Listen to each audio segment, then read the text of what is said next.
¿Alcanzan a ver mi pantalla, sí? Sí, padre, sí, señor. Sí, Listo. padre. El tema que hoy vamos a ver es la cristología, ¿listo? Para que lo tengan por ahí pendiente. Se llama cristología.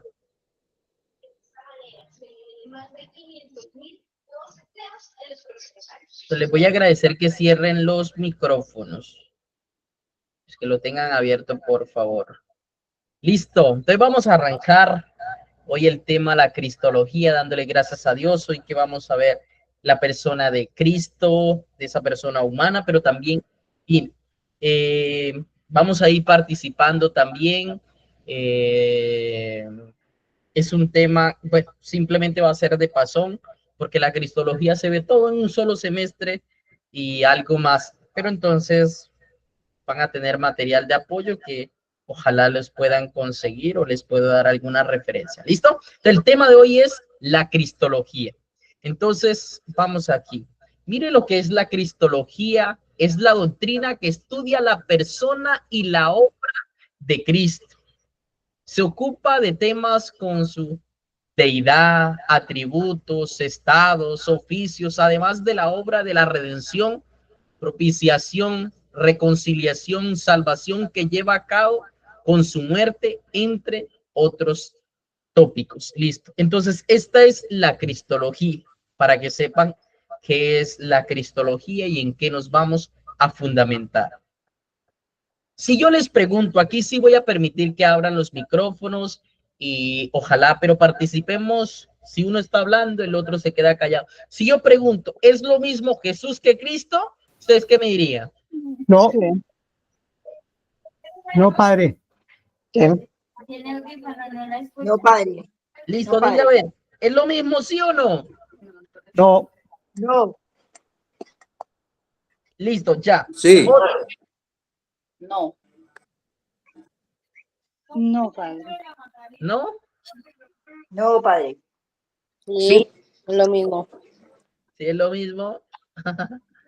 A ver, si yo pregunto qué es Jesús y qué es Cristo, ¿quién me responde? Ah, sí, es lo mismo. Sí, es lo mismo, padre. Padre Jesús es la persona que nos enseñaba, la que andaba con los apóstoles. Y Cristo es cuando está en la cruz, cuando está en la crucifixión. No, eso no es. Es el mismo, es lo mismo. No.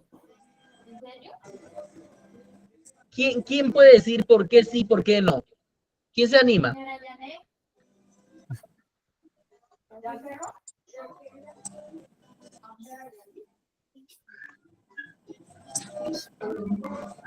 ¿Ah? Tres personas diferentes, un solo Dios verdadero. No.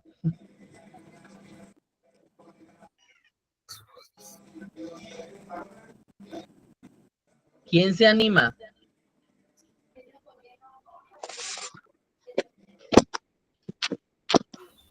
A ver, padre, otra. Jesús entonces es el que está con nosotros y Cristo es la persona que se inmoló y la vemos en la Sagrada Eucaristía. ¿No? Padre, Nada. Jesús y Cristo son relacionados como con significado pero con significado distinto, es lo que pienso, ¿no?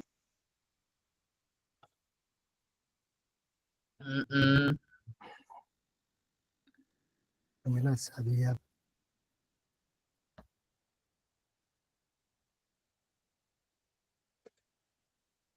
¿Nadie?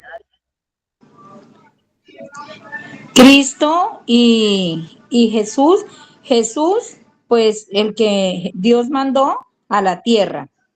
Y Cristo, porque es la misma persona en diferentes momentos. No es diferente entre Cristo y Jesús porque es la misma persona. Nada. No sé si han visto este libro. ¿Alguno lo ha visto por ahí?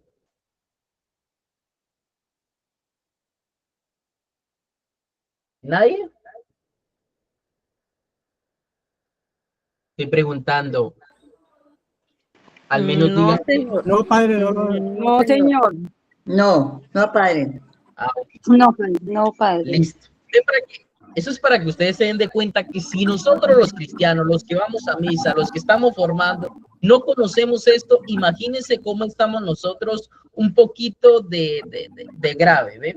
Entonces, aquí les voy a decir enseguida para que ustedes lo tengan claro de aquí en adelante y bueno, espérenme que voy a cerrar algunos micrófonos que están abiertos por ahí para que no se escuche. Listo, mire. Cuando hablamos de Jesús, estamos hablando del Jesús humano, el Jesús de la historia. Cuando estamos hablando de Cristo, estamos hablando del Cristo de la fe. Ojo, cuando ustedes escuchen hablar de Jesús, estamos hablando de un Jesús histórico que hizo parte de una historia que nació en una época que nació en tal año, que hizo parte de una historia. Es decir, Jesús es el de la historia. Cuando hablamos de Cristo, estamos hablando de esa persona trascendente, que hablamos de ese Jesús que murió por nosotros, que ha resucitado, que el que perdona los pecados, que el sumo sacerdote, bueno, como lo quieran llamar, entonces nos estamos refiriendo a Cristo. Cuando usted escuche la palabra de Jesús en un texto, no estoy diciendo en la Biblia, estoy diciendo en un texto teológico, se está refiriendo al Jesús de la historia. Y cuando estamos hablando de Cristo, estamos hablando desde la fe. Entonces, cuando ustedes escuchan Jesús, estamos hablando de una persona concreta que vivió en una época diferente, que nació en una época concreta, en un año concreto, que estuvo unos papás. Estamos hablando simplemente de que existió como persona y eso es indiscutible. O sea, de Jesús no podemos discutir nada. Ahora, sí podemos discutir de Cristo. Ahora podemos decir, algunos dicen, no es hijo de Dios, no es el que perdona los pecados, eso sí lo podemos refutar, porque ya estamos hablando del Cristo de la fe. Pero Jesús es una persona como nosotros que nació en una época diferente, digamos yo, en 1992 nací, entonces nací en una época, pues así fue Jesús, hace parte de la historia. ¿Listo? ¿Clarito? Sí, padre. Sí, padre. Muchas gracias. Son totalmente diferentes. Uno es el de la historia y el otro es el de la fe. ¿Vamos bien? Sí, padre. Correcto, Gracias. padre. Sí, señor. Muchas gracias. Tengan claro que es una pregunta para un buen parcial. Ya ahí lo tienen, que les puedo poner eso. Miren cómo soy yo tan buena gente que ya les estoy diciendo las preguntas del cuestionario, imagínense. Anótenlo por ahí. Listo. Vamos con esto. Voy a decir que necesito Biblia. A ver, ¿dónde nació Jesús? ¿Dónde nació Jesús, papi? ¿Dónde nació Jesús? Pero díganme, antes de buscar En la cita, Belén. ¿dónde nació Jesús? Belén. Belén. Si yo les digo que nació en Nazaret o en Galilea, Allí se crió. bueno, vamos a ver. En Belén de Judea. Mateo 26, 71. Mateo 26. Mateo 26, 71. Mami, ¿puedes llamar a Iván o enviar una foto de Netflix? Es que parece que Mateo no forma 26, parte ¿qué? del hogar. 71. Usted no forma parte Lo del leo, hogar. padre. Léalo. Luego se fue a la puerta donde otro lo vio y dijo a los demás, ese andaba con Jesús, el de Nazaret. Entonces, ¿de dónde dice que era? De Nazaret Ah, bueno. ¿Y dice que era de Belén? nació. Ojo, ¿de dónde está diciendo que es? ¿De dónde está diciendo que es? De Nazaret. Ah, bueno. Entonces, cuando usted dice que es de Nazaret, es como decir, padre Jeffrey, ¿de dónde es usted? Yo digo de Majagual, Sucre. Entonces, ¿dónde nací? Majagual, Sucre. Ah, bueno, para que se den de cuenta, yo problematizo por ejemplo, crisis. Nosotros simplemente tenemos algunas cosas que nos han enseñado acá. Hey, mire, vamos a abrir un poquito, hoy vamos a abrir un poquito la mente. Yo hoy los voy a sacar aquí en crisis, ¿ve? Pero es para que usted, porque usted tiene una fe que simplemente es que escuchan, no que leen, no que saben. Simplemente decimos Jesús nació en Belén. Ah, pero eso depende del evangelio. Si te vas al evangelio digamos, al evangelio, busque Mateo 2:1 para ver de dónde es. Y vamos a escuchar. ¿Quién lee? Lo leo, padre. Léalo. Jesús nació en Belén, Ah, bueno. un pueblo de la región de Judea, en el tiempo en el que Herodes era rey del país. Listo. Llegaron ¿De qué por evangelio está leyendo? Mateo ¿Mateo 2:1. qué? Mateo 2:1. Y cuando lee Mateo 26:71 dice que ¿dónde es? De Nazaret. Ah, bueno, entonces para que sepa, mire, eso depende de dónde nos ubiquemos y depende de la cita bíblica que nosotros vamos a utilizar. Por ejemplo, ahora, ¿quién lee Lucas? ¿Quién lee ahora Lucas 2 del 6 al 7?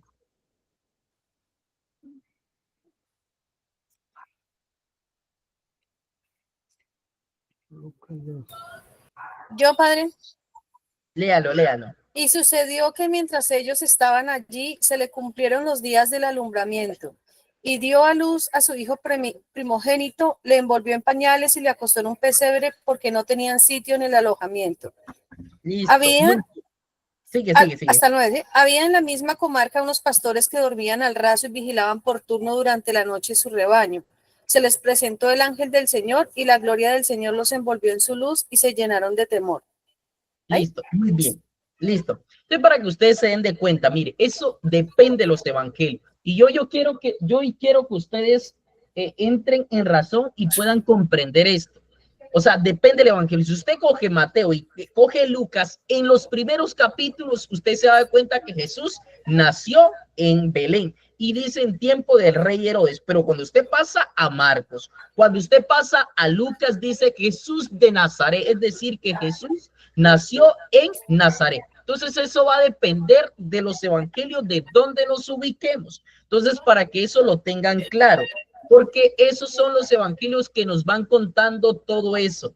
Entonces, si ustedes no tienen claro esto, algunas, y se ponen a discutir, no, nació en Belén, pero hey, tiene la cita bíblica donde te están diciendo que nació en Nazaret. Entonces, eso depende de los evangelios. Si usted coge Mateo y Lucas, en la primera parte dice que nació en Belén, pero si coges Marcos, si coge Juan, te los va a cambiar, te los va a botar que nació en Nazaret. Y entonces, para que lo tengan en cuenta ustedes de aquí para adelante, ¿listo?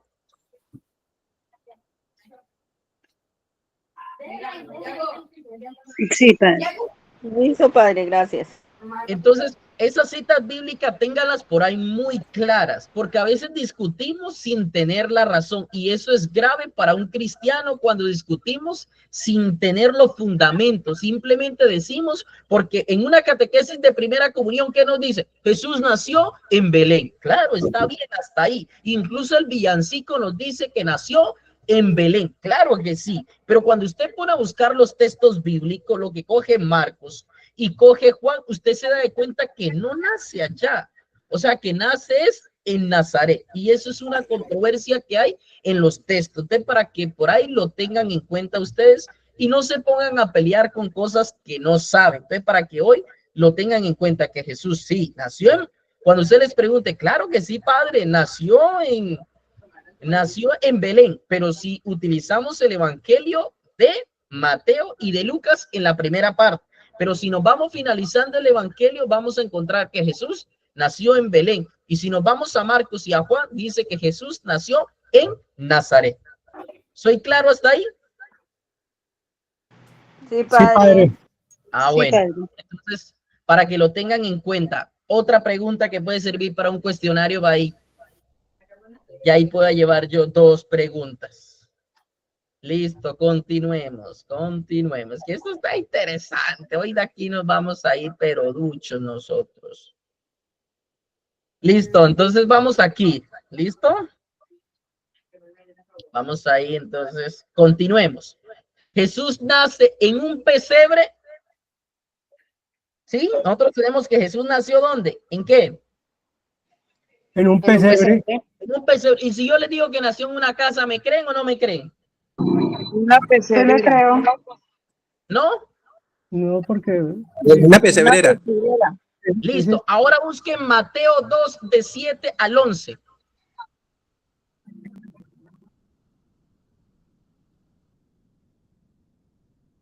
Y lean. Lo leo, padre. Y si tiene la Biblia de Jerusalén, mejor. El que tenga la Biblia de Jerusalén, léalo de la Biblia de Jerusalén. Esta es la Biblia de Jerusalén. Mami, ¿me presta por ahí la Biblia de Jerusalén? Y necesito que lo lean de ahí porque es la que queda un poquito más cerquita. ¿Listo? ¿Alguno lo tiene? Listo, padre, yo Léalo, la tengo. del 7 al 11. 2, 7, 11. 2, 7 al 11, ya, padre. Bueno, 7. Entonces Herodes llamó en privado a los magos y les hizo precisar la fecha en que les había aparecido la estrella. Después los envió a Belén y les dijo: vayan y averigüen bien todo lo que se refiere a ese niño, y apenas lo encuentren, avísenme, porque yo también iré a rendirle homenaje. Después de esta entrevista con el rey, los magos se pusieron en camino, y fíjense, la estrella que había visto en el oriente iba delante de ellos, hasta que se detuvo sobre el lugar donde estaba el niño. Qué alegría más grande, habían visto otra vez la estrella. Listo. Al entrar a la casa, vieron al niño. Al entrar a la casa, vieron al niño con María, su madre, y se arrodillaron y le adoraron. Abrieron después sus cofres y le ofrecieron sus regalos de oro, incienso y mirra. Casa, padre. ¿En dónde nació? En Belén. No. Yo estoy preguntando. En una casa, padre. En una casa, padre. Ah, bueno. Y entonces, si usted busca en este texto, Jesús no nació en un pesebre, sino que nació en una casa. Para que se den de cuenta ustedes que también empezamos a discutir diciendo a ver, ve, entonces si usted busca a Lucas, Jesús, busquen ahora Lucas de 2 al 6.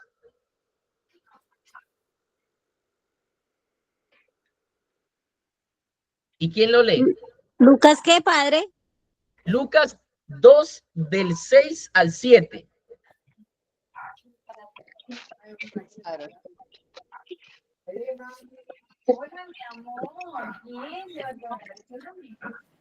Mientras estaban allí se cumplió el tiempo del parto y dio a luz a su hijo primogénito. Lo envolvió en pañales y lo reclinó en un pesebre. Listo. Nació en un pesebre. Listo, ahí. Ahora, ¿quién tiene la Biblia de Jerusalén y me lee Mateo 2 del 7 al 11? Biblia de Jerusalén. ¿Cuál, padre, cuál? Yo tengo la de Jerusalén, padre. Ya se lo... 7 al 11. Biblia de Jerusalén.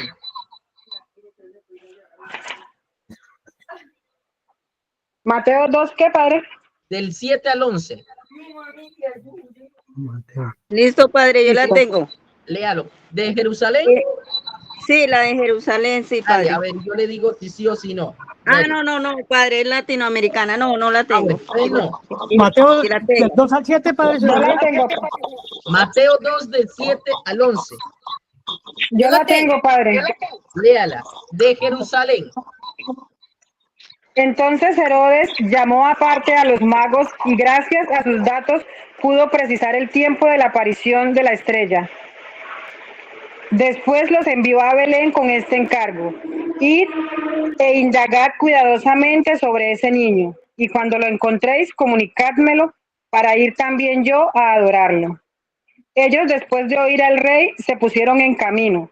La estrella que habían visto en el oriente iba delante de ellos hasta que llegó y se detuvo encima del lugar donde estaba el niño. ¿Hasta ahí? Siga. Sigue, porfa. Al ver la estrella, se llenaron de inmensa alegría. Al entrar en la casa, vieron al niño con María, su madre. Lea otra vez el 10. Lea otra vez el 10. Al ver la estrella, siga. Al ver la estrella, se llenaron de inmensa alegría. Al entrar en la casa, vieron al niño con María, su madre. Ahí, excelente. Ahora díganme, ¿dónde nació Jesús? En una casa. Ah, bueno, entonces para que miren. Esto para que vuelvan y lo sepan y no se pongan a discutir. Todos decimos que en un pesebre, sí, pero porque nosotros tomamos la tradición del Evangelio de Lucas. Por eso nosotros hacemos un pesebre, porque nosotros tomamos la versión de Lucas. Pero si vamos a Mateo, Jesús no nació en un pesebre, sino en una casa. ¿Eso lo sabían? No. Ah, bueno.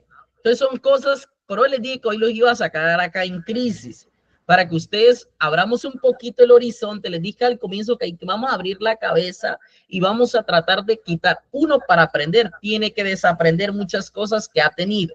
Nosotros no leemos, sino que nos dicen, Jesús nació en Belén, Jesús nació en un pesebre, y ya nos quedamos con eso, pero nunca investigamos, nunca leemos, nunca nos damos a ir más allá de lo que nosotros pensamos. Simplemente nos quedamos con lo que nos dice y ya, nunca este texto lo leemos. Entonces, nosotros, ¿por qué hacemos el pesebre? Porque tomamos la versión de Lucas. Pero si vamos a Mateo, Jesús no nació en un pesebre, Jesús nació en una casa.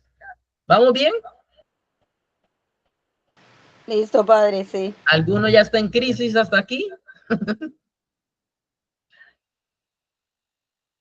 Listo. Ahora, ¿cuál es el nombre más adecuado para darle a Jesús? A Jesús le decimos el Cristo, el Mesías, el profeta, el Hijo del Hombre, el siervo de Dios, el sumo sacerdote, el Salvador, el Quirio, que es el mismo Señor, el Hijo de Dios. Si yo les pregunto a ustedes, ¿cuál es la más adecuada? ¿Ustedes cuál me dirían?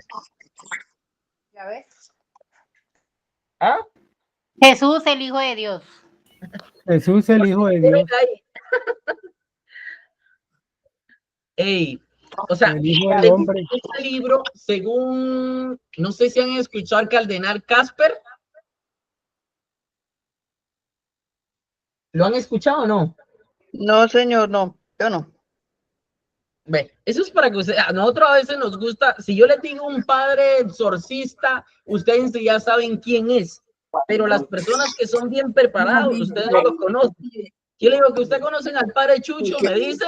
¿Por qué Pablo no va a mandar al grupo ese esa foto de la niña? Sí, sí, lo conocemos por televisión. Mire. ¿Tu mamá está en Bogotá? Mi padre por la televisión.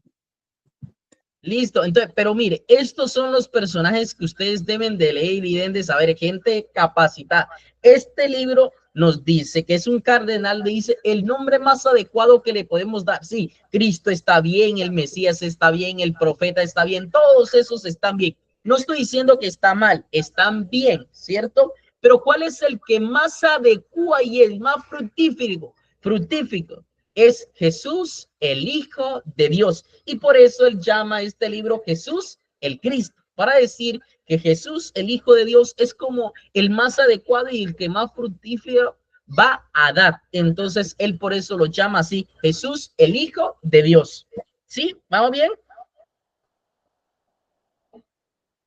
Otra pregunta que les puede salir también. Jesucristo, Hijo de Dios, padre. Para Jesús, ¿cómo? ¿Jesucristo, Hijo de Dios o Jesús, Hijo de Dios? Jesús, el Hijo de Dios o Jesús, el Hijo de Dios, como ustedes lo vean, no hay problema. Ok. Pero ahí se lo estoy resaltando y se lo puse en rojo, mire, para que se den de cuenta que es el más adecuado y el más fructífero. Listo. Miren esta frase que me parece a mí interesante. Nada es más importante para la iglesia que conocer, amar y seguir más fielmente a Jesucristo. Pero Jesús no es solamente de los cristianos. Su vida y su mensaje son patrimonio de la humanidad. Y esto me parece interesante. Nosotros a veces nos creemos dueños de Jesucristo y pensamos que solamente nos pertenece a nosotros. No, mire, Jesús es un patrimonio de la humanidad. Por eso les decía lo de Jesús y lo del Cristo. Y entonces se dan de cuenta aquí, por eso dice, pero Jesús no es solamente de los cristianos, su vida y su mensaje son patrimonio de la humanidad. Y esto me parece interesante porque nosotros a veces nos creemos dueños de Dios y pensamos que Jesús solamente es de nosotros y pensamos que Jesús solamente está en mi grupo apostólico y pensamos que Jesús solamente nos pertenece a nosotros porque somos los que estamos con él adorándolo, porque somos... ¡Ey, no! Jesús es un patrimonio de la humanidad y usted no puede abarcar a Jesús. Usted no se puede quedar con Jesús. Jesús tampoco se deja abarcar y quedar solamente con usted, porque Jesús es patrimonio de la humanidad, porque es una persona que es reconocida como una persona que ha nacido en concreto, pero que es un patrimonio de toda la humanidad. Y esto también lo dice José Antonio Pagol. Esto es un poquito complejo y sé que no lo van a entender, pero voy a tratar de explicarse. Por allá hubo una tesis de un tal Arriano, un presbítero, que él decía que el verbo no coincide con el padre. El verbo es un hijo adoptivo. La naturaleza creada comienza a existir por un acto de voluntad. Ha sido creado de la nada. Está sometido a la mutación. Esto lo decía un presbítero en esa época. Después una controversia que le hicieron a la tesis arriana y entonces lo cambia. Y es la doctrina católica que dice el verbo es eterno y coexistente. Esto es lo que la iglesia dice. Cuando él dice que el verbo es hijo adoptivo, la iglesia dice que no es adoptivo, sino un hijo de naturaleza, es decir, natural. Cuando dice que la naturaleza es creada, la naturaleza es divina. Él dice que comenzó a existir por un acto de voluntad. No, es engendrado por el Padre. Y cuando ha sido creado de la nada, dice, Él es el creador de todo, Él es el creador de todo lo que existe. Está sometido a la mutación. En su divinidad es inmutable. Entonces, todo lo que está a la derecha es lo que la iglesia proclama. Lo que está a la izquierda era lo que ese presbítero en esa época decía. Incluso van a decir que Jesús asumió, o sea, que él fue aprendiendo poco a poco que era hijo de Dios. Y eso es una cosa también interesante que en otra lo vamos, lo que es la soteriología, que ya creo que lo vamos a ver. Esto. ¿Ustedes han escuchado esta palabra? ¿Soteriología? No, padre. No, padre. No, padre.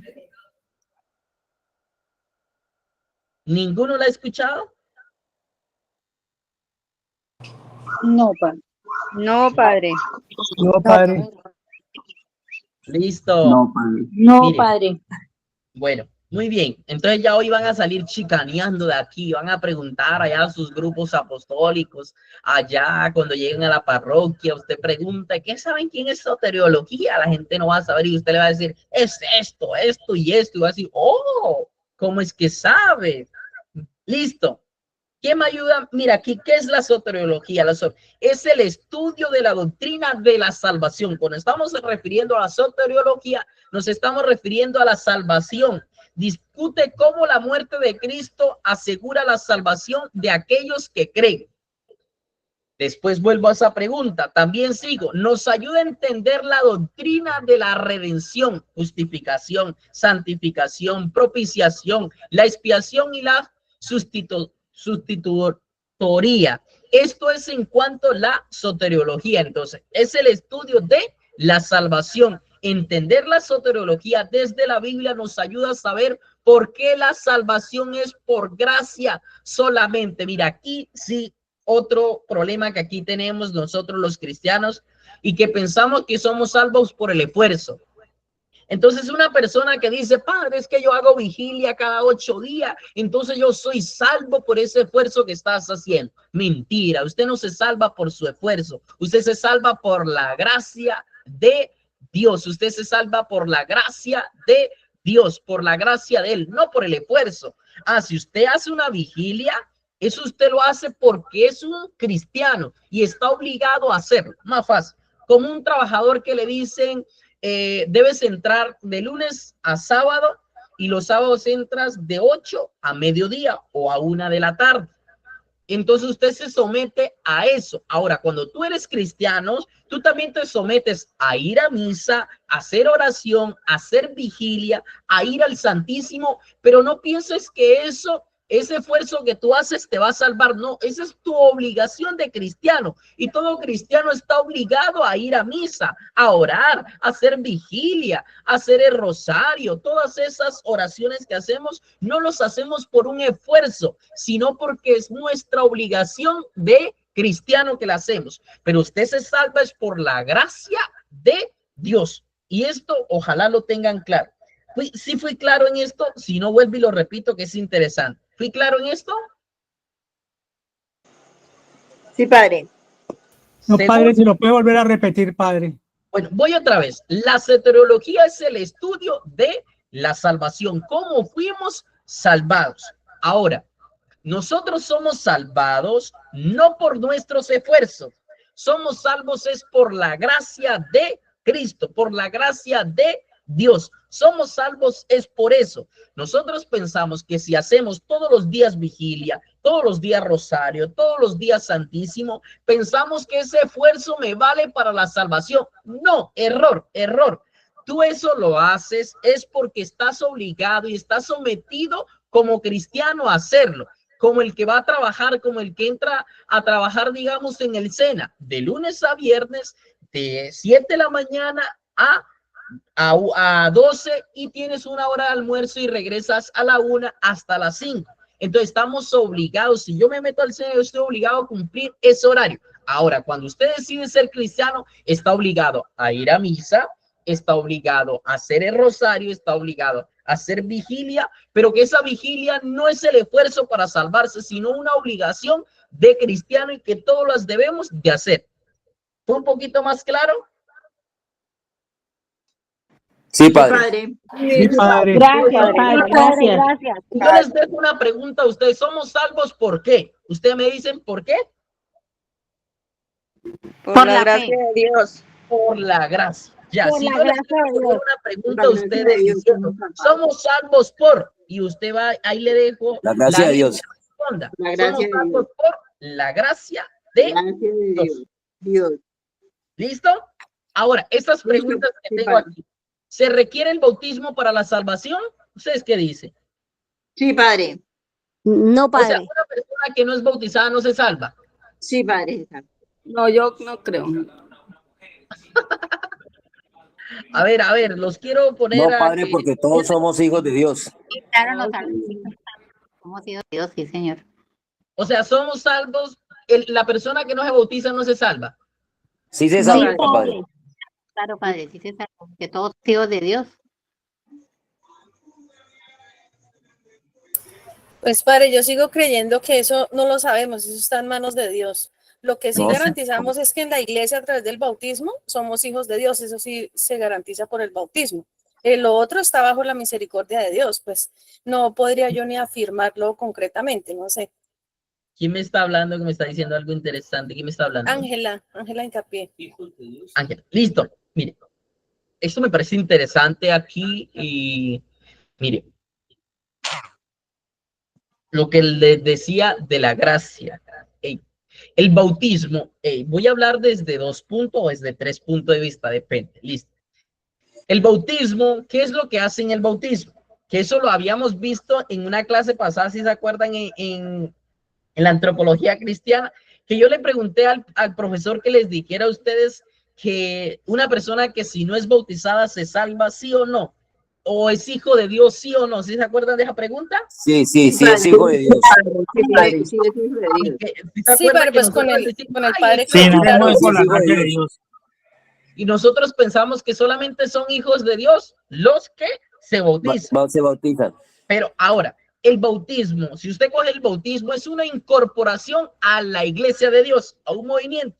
Según el Evangelio de Marcos, el bautismo no es para borrar pecados, no es para recibir el Espíritu Santo, sino para incorporarnos a un movimiento, es decir, nos incorporamos a la iglesia de Dios. El bautismo que hace nos incorpora a la iglesia de Dios. Ahora, la iglesia toma la posición de San Agustín. ¿Y Agustín qué dice? Que nosotros tenemos ese pecado original y por medio del pecado original, ese bautismo te borra el pecado original. Y eso lo tiene la iglesia, pero lo toma ¿desde dónde? Desde allá de Agustín. Por eso después Agustín va a hablar de la concupiscencia. Es decir, la concupiscencia es esa tendencia al mal, que a pesar de que ha sido borrado ese pecado original, sin embargo, seguimos cometiendo nuestros errores, seguimos cometiendo nuestros pecados. Y entonces eso es lo que él dice, la concupiscencia, es esa inclinación que nosotros tenemos al mal.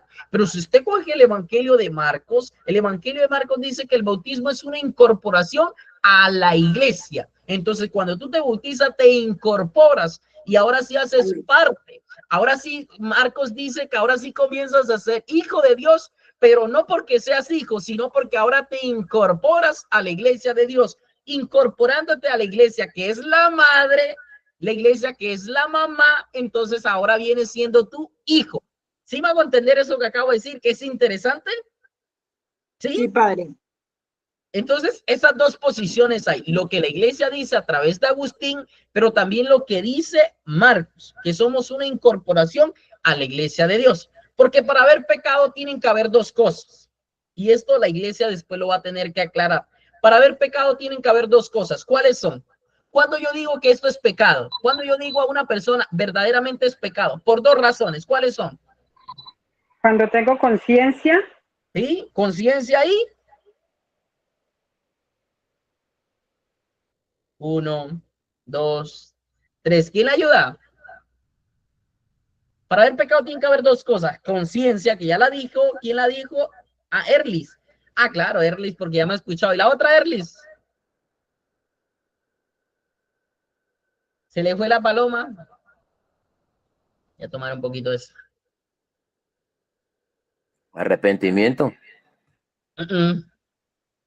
Para haber pecado tiene que haber dos cosas. Erlis. Fue la padre. ¿Qué pasa? Haberlo cometido, me imagino yo, ¿no? No. Tener pecado. No. Para haber pecado, para yo decir, cuando yo estoy confesando a alguien, para yo saber que eso es pecado, tiene que haber dos cosas. Conciencia, es decir, saber que lo que está haciendo es mal. A ver, una persona que nunca ha ido... ¿Ah? Arrepentirse del pecado. No. Listo, voy a explicar esto. Para haber pecado, tiene que saber, o sea, una persona que no sabe, supongamos una muchacha que vive por allá en el campo, que la mamá nunca la llevó a misa, que nunca sabe de la iglesia católica, ni sabe que existe. Y entonces ella, supongamos, salió embarazada y ella abortó, pero ella nunca le dijeron que eso era pecado, es decir, no tenía conciencia de que eso era pecado. Una cosa es que sea malo, otra cosa es que sea pecado. Nosotros cuando hablamos de pecado, cuando estamos en la iglesia, la gente que no conoce de iglesia nunca habla de pecado. Por eso los chinos que nunca van a misa. ¿Quién me está hablando?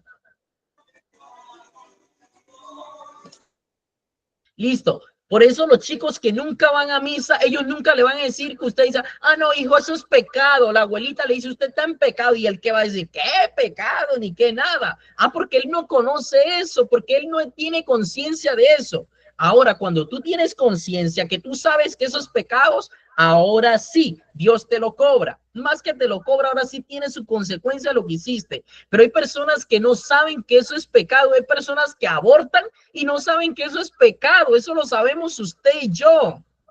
Que ya tenemos un recorrido, que tenemos esa preparación, que vamos a misa. Entonces, ya yo tengo conciencia de que eso es pecado, ¿eh? Pero la segunda, que fue la que se le olvidó a Erly, tiene que haber libertad. Son las dos razones. ¿Sí, Erlis? Erlis. Sí, señor, conciencia y libertad. Listo. No se le va a olvidar la segunda, ¿listo? La segunda es libertad, porque hay personas que no son libres. Supongamos, Erlis con Wilson, y Wilson le dice a Erly, le dice, si tú no abortas, yo te dejo, si tú no abortas, yo te mato, yo cojo a tu abuelita, coja no sé qué. Entonces ella lo hace no porque quiere, sino porque la obligaron. Y entonces para haber pecado, por eso tiene que haber libertad. Hay mujeres que abortan no porque quieren, sino porque el marido las amenaza. Y entonces ella va y aborta, pero eso no es pecado para ella, y el pecado es para él que la obligó, para Wilson que la obligó, no para ella, porque no tenía libertad, fue obligada. Entonces, para haber pecado, por eso tienen que haber esas dos cosas, conciencia y libertad. Ahora, cuando un niño que es bautizado de 3 años y nosotros decimos que tiene pecado original, y para hablar de pecado tienen que haber dos cosas. Y un niño ni tiene conciencia ni tiene libertad. Por eso le estoy diciendo que la iglesia dice que borra el pecado original. Pero yo sé que en algún tiempo la iglesia tiene que pronunciarse de esto. ¿Cuándo lo va a hacer? No sé. Por ahora sigan creyendo que le borra el pecado original, pero en algún tiempo deben de reformular esa frase. ¿Por qué la deben de cambiar? Porque está hablando de pecado original. Pero para haber pecado tienen que haber dos cosas.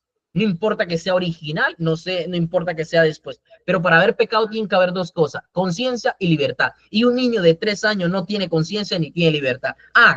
Por ahí algún padre se le ocurrió decir algo que me parecía interesante y él decía, hablemos de tendencia original. Y entonces él no habla de pecado, sino de una tendencia original, que hemos nacido con una tendencia original. Y entonces él se fue más por el lado psicológico. Y entonces él dijo, habla de tendencia original. Pero eso no está dicho, eso no lo ha dicho la iglesia. Yo simplemente estoy hablando como pensador, como teólogo. No estoy diciendo, lo que la iglesia dice es que borra el pecado original. Por lo tanto, ustedes se deben de quedar con eso.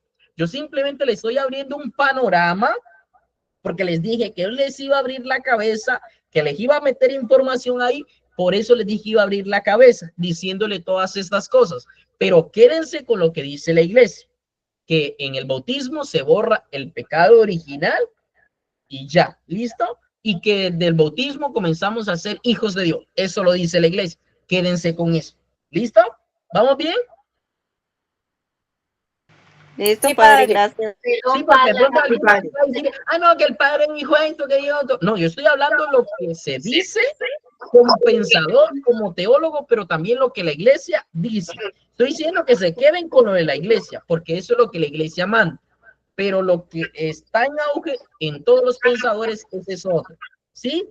Perdón, padre, tengo una duda. Entonces, al uno irse a confesar, ¿cómo? Si uno al irse a confesar en un caso de esos que usted dice, que se considera que es pecado cuando las personas dicen que hacen el aborto, ¿quién es la que debe confesarse y cómo debe confesarse entonces la persona? Si la persona llega a mí, supongamos usted Liliana, ¿sí?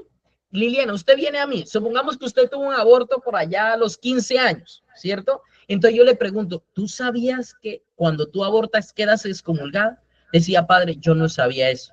¿Cuándo lo vine a saber? Cuando yo comencé a convertirme, cuando me llevaron a un retiro, cuando yo hice esto. Ahora sí sabes. Ahora se te comienza a aplicar desde que ya sabes. Ahorita sabiendo, Liliana, y dice, padre, es que yo aborté. Pero es que ya tú sabías. Y automáticamente tú quedas excomulgada, porque el aborto da para excomunión. Y tú, porque ya lo sabes, ahora sí lo sabes, entonces quedas excomulgada, ¿ve? Pero porque ya tú sabes. Pero si no lo sabes, no. Pero eso solamente lo sabe usted y su conciencia, porque usted me puede mentir a mí. Pero otra cosa es lo que tú sabes. Y usted dice, yo no sabía, pero usted sabía. ¿Ve? Supongamos, ya lo aprendió. Y usted después dice a otro padre, que yo no sabía. No. Eso Dios automáticamente te lo aplica. O sea, cuando tú quedas excomulgada, no es que la iglesia te excomulga, tú misma te excomulgas con el acto que haces, porque la iglesia no te va a sellar, la iglesia no te va a marcar. Simplemente tú con tus actos te vas para afuera, ¿sí? Nancy va a decir algo. Sí, ya entendí. Sí, padre, buenas noches. Padre, y lo que dice que o sea, yo cuando estaba pequeña pensaba que todo lo que uno hace no es pecado. Pensaba eso, ¿no? No sé. ¿Cómo? Repíteme otra vez. Cuando yo estaba pequeña, yo decía que, o sea, cuando uno iba a confesarse y todo, yo pensaba que todo lo que uno decía no era pecado. O los actos que uno hacía. Algunas veces uno, o sea, cuando yo me confesaba, yo le decía, pero yo hice tal cosa, yo dije una vulgaridad, y yo decía, en mi conciencia pensaba que eso no era pecado. Un ejemplo. Sí. Pero ya cuando lo sabes, ahorita, y sabes que te equivocaste cuando estabas allá. Sí, eso sí es diferente ya. Pero porque ya tienes un proceso de conversión. Pero una persona que no tiene el proceso, llega hasta viejo y se mueren y no saben que era malo, ni saben que era pecado. Simplemente lo decían como una costumbre y ya, como los chicos hoy dicen carechimba. Y entonces eso ya se convierte en algo natural. Entonces ya ellos ni saben que es una palabra ya mal. Simplemente la repiten y la repiten, como para nosotros en la costa. Uno le dice, hey marica, ven acá, y no es malo. O sea, usted le dice, hey marica, ven acá, pero acá usted le dice, hey marica, ven acá sí es grave. Entonces para nosotros era normal, digamos, nosotros nos comunicábamos así, hey marica, no hagas eso, o sea, como quien dice, hey, no hagas eso, o sea, pero una palabra que nosotros utilizamos y la volvimos costumbre, ¿ve? La volvimos algo costumbre, porque nunca pensamos ofender a los demás, o sea, nuestra intención no era ofender a los demás, simplemente la utilizábamos como una forma de comunicación y no la veíamos mal. Luz Dari, ¿iba a decir algo? Yo, padre. Sí, padre, tengo... No se le escucha, Luz Dari. No se escucha. ¿Me escucha, padre? Ahora sí. Bueno, la pregunta es la siguiente. Cuando una persona ha cometido el pecado del aborto, obviamente sin conocimiento, ¿sí? Pero le dicen que la persona, para que ese pecado quede perdonado, es confesado por el obispo, hay que, si es que ha borrado el pecado. Fue la señal. No entendí. Repítemelo otra vez que se cortó. No se escuchó.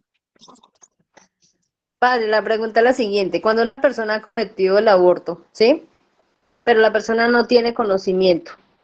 Ella va, se acerca a la iglesia, con el padre le dice que la persona debe confesarse con un obispo, el pecado queda borrado, por así decirlo, es decir, no queda excomulgado de la iglesia. No, mire, eso es interesante, mire, ¿qué es lo que pasa? Antes del Papa Francisco, ojo, antes del Papa Francisco, usted, cuando era un pecado eso, yo como sacerdote no lo podía perdonar, ¿cierto? Ahora, con el lineamiento del Papa Francisco, porque es muy difícil encontrar el obispo. Entonces, el Papa Francisco, ¿qué dijo? No le pongamos traba a la gente. Ahora, para que puedas ir al obispo, para que solamente el obispo te lo perdone, tienes que saber lo que ya yo les dije. Ya sabiendo, es decir, ahorita Luz Dari, ya usted sabe que si haces un aborto, quedas excomulgada. Y usted lo hace, entonces ya yo no te lo puedo perdonar. Usted tiene que ir donde el obispo para que te lo perdone. ¿Sí me hago entender ahí? Sí, padre. Ojo, vuelvo y repito esto que es interesante. Antes del Papa Francisco, ninguno de estos casos los podíamos atender nosotros. Con el Papa Francisco, él dijo, le queda muy difícil. Entonces, los únicos casos que van remitidos al obispo son aquellos que la persona que ya sabe, como decir, ya hoy saben que eso es pecado y quedan excomulgados. Si lo vuelven a hacer, ya yo como sacerdote no lo puedo hacer. Ya tienes que ir donde el obispo para que te lo perdone. Fui más claro. Padre, ¿me permite? Buenas noches. Sí, claro, padre. Listo. Nancy o Humberto. Nancy. Padre, entonces, por ejemplo, su merced dice que hasta no haber conciencia de los pecados, es el momento, o sea, con conciencia es donde nosotros debemos acercarnos al sacramento de la reconciliación, ¿verdad? No acercarme, ojo con la palabra, yo no utilicé nunca acercarme, usted lo está utilizando, pero sí. Listo, padre. Sí, bueno, en este caso irme a confesar. Sí. Hasta donde yo no tuve conciencia, esos pecados que yo cometí, que ahora sé que son pecados, los tengo que confesar hoy en día. La gente por sentirse bien lo hace. Por eso por allá hay una de penitencia por amor. ¿Han escuchado esto? No, padre, yo no lo había escuchado. Hay una versión de unos padres que no sé de dónde la sacan, sin fundamento. Simplemente dice que usted debe empezar a perdonar desde el vientre de la mamá. Imagínese, usted ni siquiera ha nacido y ya tiene pecado en el vientre. O sea, qué cosa tan dura en la vida. Que puedes hacer desde la psicología, empezar a sanar desde el vientre de la mamá, excelente. Ahí sí te lo valgo. porque uno tiene heridas desde antes de nacer, porque la mamá no se cuidó, la mamá no lo quería. Hay mamás que salen embarazadas y dicen, este hijo no lo quiero, no lo quiero, no lo quiero, y después ya lo aceptan. Pues ese hijo ya tiene su problema. Cuando la mamá es golpeada, cuando el papá le dice, yo no voy a responder por ese hijo, tú mirarás qué vas a hacer. Eso afecta al niño. Entonces hay que comenzar a sanar, no desde la espiritualidad, sino desde la psicología, que es diferente, ¿ve? Entonces nosotros utilizamos eso, un enganche para decir que tú te debes perdonar los pecados desde antes de nacer. Error teológico, error. No hay que hacer. Desde la psicología sí lo puedes hacer desde antes. Mirar, mi mamá, fui deseado, no fui deseado, mi mamá me quiso, no me quiso, mi papá sí quiso, sí supo. Cuando mi mamá quedó embarazada, mi papá dijo, se puso alegre, se puso contento, o más bien tiró todo a la basura. Eso sí lo podemos hacer desde la psicología y excelente. Pero desde la espiritual, a decir que tú tienes pecado y que deben comenzar a sanar tus pecados antes de nacer, error. Ahora, cuando tú tienes 10 años, 8 años y nunca te llevaron a la iglesia, o sea, nunca te llevaron, no sabías que era pecado, simplemente lo hacías y ya. Y entonces muchos ahorita vienen a perdonarse algo que no sabían. O sea, por allá la mamá, no sé, le dijeron a la mamá que tú eres la peor mamá, que no vales nada, por allá cuando usted tenía 10 años. Y entonces ahorita ya conoces de Cristo. O sea, tú cuando lo hacías simplemente lo hacías por rabia, ¿ves? Que era malo, sí, pero no pecado. Son dos cosas diferentes. Malo porque ya usted como hijo no debe faltarle a su mamá, pero usted no necesita ser cristiano para faltarla. Hay gente que no cree en Dios, pero con la mamá es excelente. Entonces, ser bueno con la mamá, colaborarle, eso no necesita ser cristiano para ser bueno. O sea, ya la religiosidad es otra cosa. O sea, ser bueno no depende de las religiones. O sea, yo soy bueno por naturaleza y tengo que serlo, ya. Y entonces la religión, nosotros pensamos que si estamos en la religión, entonces nosotros ya somos los buenos. Error. Los que están afuera también pueden ser buenos. No necesitan estar en una iglesia, no necesitan congregarse, pero son buenos. Entonces, cuando tú hiciste eso, lo hacías simplemente, no por ser pecado. ¿Fue malo? Sí, claro, fue malo. Me equivoqué con mi mamá, pero fue algo malo que ahora desde acá lo miras. ¿Pero por qué lo miras? Porque ya tú tienes un proceso de conversión, porque ya tú has ido a misa, porque ya tú has escuchado y ya te das de cuenta que no solamente fue malo, sino que fue pecado. ¿Sí ve? Pero lo miras ahora de aquí para allá. Pero en ese entonces no sabía que era pecado. Que era malo, sí, pero no pecado. ¿Sí me hice entender ahí? Sí, padre. O sea, era malo, claro que sí, estuvo malo que yo hice con mi mamá, la grité y le dije que no valía nada. Está mal, está bien. Ahora, cuando ya tienes un proceso de conversión, ya no solamente lo miras como malo, sino que lo marcas como un pecado. Pero tú cuando estabas allá no lo sabías y ahora sí te diste de cuenta que era pecado. Y entonces mucha gente lo confiesa porque piensan que eso fue un pecado. Claro, fue malo, pero desde ahora lo miras como un pecado. Pero lo grave es que lo sigas haciendo ahora después de convertirte. Ahora sí es malo. Si vamos a entender, no solamente es malo, sino que es pecado. Entonces tiene las dos. ¿Bien? ¿Muy confuso? Armando. No, padre, está, pues yo estoy Buenas noches, padre. ¿Qué iba a decir? Espérame, Armando. Buenas noches, padre. Lo siguiente, cuando se provocan los abortos clínicamente, la eutanasia también, que están dentro de la ley, ¿de quién es el pecado? ¿Quién comete el pecado? ¿La persona que está, la de la ley, o el que lo practica? O sea, la parte médica. Hay varias cosas. Hay personas, por ejemplo, el que hizo eso, el hincha millonario, ¿sí se acuerdan de él? Sí, señor. Pues el hincha millonario no es una persona creyente. Por lo tanto, él nunca lo va a ver como pecado, nunca lo va a ver como malo. ¿Quién lo mira como malo? Nosotros que estamos acá de este lado. Y entonces nosotros decimos, es pecado, está mal, se va a condenar. Pero porque nosotros estamos acá de este lado. Pero él no sabe. Él no sabe. Él no es una persona creyente. ¿Usted ya averiguaron si él creía en Dios? No, padre. No. Bueno, entonces para que se den de cuenta, él no sabe nada de iglesia, no sabe qué es pecado, por lo tanto él tiene un problema, y el problema es que está enfermo, que está sufriendo, que está mal, y como él no tiene otra opción, ¿qué hace? Voy por la eutanasia, porque no tengo más opción, ya. Y entonces él se acaba. Pero entonces nosotros desde acá, no, esos pecados se va a condenar, va a ser, y empezamos a juzgar sin conocer a la persona. Hey, no hagan eso, no sabes, ya averiguaste si esa persona cree, le mostraste otro camino, fuiste allá, le hablaste, le ayudaste, le compraste las pastas para que se le quitara el dolor, oraste por él, no. Entonces simplemente acusamos. Él no es una persona creyente, no es una persona que conoce nada de Dios, por lo tanto está mal, está sufriendo. Le dicen que no hay solución, que eso está mal. ¿Y él qué solución encuentra? Ese sufrimiento es tan grande que yo no aguanto más. Y si no aguanto más, pum, me aplico la eutanasia. Ya. Él no ¿Puede ser perdonado por Dios? Eso ya le corresponde a Dios, porque él, cuando le pudieron estar poniendo la ampolla, pudo haber arrepentido. Señor, me arrepiento por haber hecho esto. Ya, es como Judas, decir que Judas se condenó.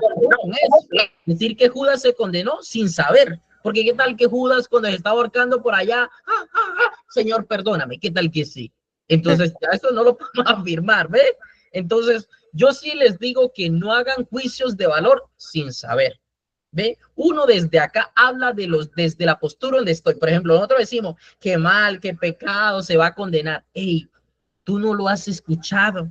Tú no sabes qué dolor está experimentando. Tú no sabes qué religión profesa. Tú no sabes si cree en Dios. Por lo tanto, no acuses, no juzgues sin saber. Espera, averigua y después de eso, si haces un juicio de valor. Pero un juicio, una postura, pero eso no significa que yo tenga la razón, que es diferente. ¿Eh? Listo, padre, porque de pronto hay comentarios y bueno, ya se fue a cansar con Dios y entonces se puede ser creyente. ¿Ve? Por eso le digo, si uno no sabe, no se puede meter ahí. Ahora, uno dice, claro, pecado también de la ley, pecado también del que lo cometió, pero los que lo hacen tampoco son creyentes. Ese es el problema. Claro. Sí, señor. Ese es el problema. ¿Y cuál es el problema? Que nosotros hemos fallado como cristianos. Si nosotros evangelizamos a toda esa gente, nada de eso existiera. No existiera ni aborto, no existiera ni eutanasia, no existiera nada de robo, eso, pero nosotros hemos fallado como cristianos. Y cuando tú fallas, ahí están los problemas, porque no han sido evangelizados. ¿Y de quién es la culpa? De todos los bautizados, no solamente del cura, no solamente de la monja, no solamente del obispo, sino de todos los cristianos. Hemos fallado ahí. Entonces, cuando una persona de esa hace eso, yo digo, esa es culpa de nosotros, porque nadie fue capaz de evangelizarlo, ninguno, ni los que estaban cerca, ni nosotros que estamos lejos, ninguno fue capaz de evangelizar. Y entonces esos problemas se dan por eso. ¿Por qué existe lo que aplica la eutanasia? Porque no fueron evangelizados. ¿Por qué existen los que abortan? Porque no han sido evangelizados. Si dicen sí evangelizados, todos dicen, yo no hago eso, porque yo soy consciente de que eso no se hace. Pero porque está evangelizado, ¿ve? Entonces, en vez de juzgar, más bien, ¿qué hago yo con esas personas? ¿Por qué no los evangelizo? ¿Por qué no los acompaño? Pero eso sí, para criticar, porque nos creemos santos, porque vamos a misa, porque oramos, nos da el derecho de juzgar. Ey, no hagan eso. Más bien, siéntase culpable cuando una persona hace eso, porque usted y yo hemos fallado ahí. Si esos que aplican la eutanasia, si esos que abortan, si fueran evangelizados, ninguno hiciera nada de eso. Si los políticos fueran evangelizados, no robaran. ¿Pero por qué roban? Porque no son evangelizados.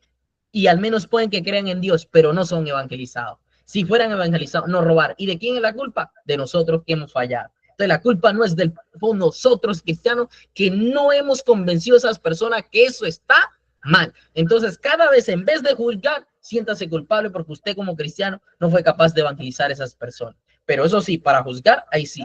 Y eso está mal. Y el pecado entonces para usted por juzgar desde acá, sin saber. Más bien siéntase culpable porque usted no hizo eso. ¿Por qué no evangelizó? ¿Por qué la familia no lo pudo evangelizar? ¿Por qué yo como bautizado no hice nada por esa persona? Y ahí es donde está el problema. ¿Sí ve? Listo, pero continuemos, que eso está interesante. ¿Cómo puedo reparar? ¿Cómo? ¿Cómo se puede reparar una falta de así a lo lejos? ¿Suya o de los demás?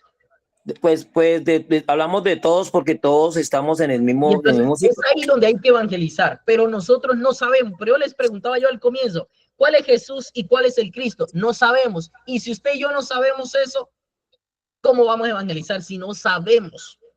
Y entonces hasta que nosotros no nos preparemos y no salgamos hacia afuera a transformar la realidad, esto no va a cambiar. Por ejemplo, hoy nosotros los cristianos estamos así, oye, el diablo está más.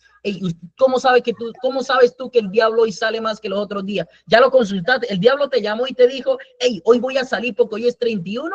Simplemente juzgamos sin saber, porque esa fiesta comercial, yo decía hoy en misa, ¿por qué no la transformamos? ¿Por qué los cristianos en vez de eso? Porque los niños salen. Y entonces, ¿por qué no hacemos más bien un concurso de disfraces? Y el mejor santo, que uno se vista de San Francisco, otro de San Agustín, y el mejor disfraz lo hacemos. Ah, bonito, ¿eh? Pero no transformamos la realidad. Y simplemente decimos, eso está mal, eso es pecado, nosotros celebramos Halloween. Claro, no lo celebramos, pero sí lo podemos transformar. Sí podemos transformar la realidad, eso que está, como lo hacemos algo cristiano, cómo cristianizamos todo eso que está mal, en vez de juzgar, en vez de decir que el diablo hoy sale. Hey, ¿cómo sabes tú que el diablo hoy sí sabe? El diablo te llamó y te dijo, hey, en todos los 31 yo salgo más que los otros días. ¿Quién te dijo eso, que el diablo sale más hoy? Yo creo que siempre está. Entonces, eso no depende de un día. Entonces, mañana el diablo no sale porque mañana es primero. Yo creo que no. Yo creo que siempre está. Como está Dios en todos los días. Entonces, Dios hoy no está y el diablo sí está. ¿Qué cosa? Yo me imagino que Dios hoy está siempre. Como está mañana, como está pasado y como estuvo ayer. Entonces, no es que Dios hoy no está y le dio apertura al diablo hoy. Yo no creo eso. O sea, Dios siempre está. Acá hay gente que practica cosas malas. Sí. Pero esas son personas que no están evangelizadas. Si estuvieran evangelizadas, tampoco hicieran nada mal. Pero entonces esa es culpa de nosotros. Entonces, ¿qué hay que hacer? ¿Cómo reparar eso? Hermano, evangelizar. ¿Cómo hay que hacer eso? Prepararnos nosotros. Y en vez de criticar, en vez de hablar, más bien cómo oro, cómo ayudo, cómo evangelizo, cómo preparo a los demás. Y es la mejor reparación que uno puede hacer, es evangelizar. Y no evangelizar simplemente con una Biblia aquí bajo el brazo y andar diciendo que eso es pecado. Hoy la mejor evangelización es desde el testimonio de vida. Y siempre le digo yo a mis cristianos, a los que vienen a mí, ¿cómo están? Bien. Mano, desde la alegría, que se note que usted está convencido de esto. ¿Que hay problemas? Sí. Que a veces hay problemas que lo ponen uno triste, sí. Que hay dificultades, sí. Pero a pesar de todo eso, yo estoy con el dueño de la vida. Y si estoy con el dueño de la vida, tengo que estar feliz. Ah, diferente. Listo, pero voy a seguir. Si no, no voy a acabar. Gracias, padre. Listo.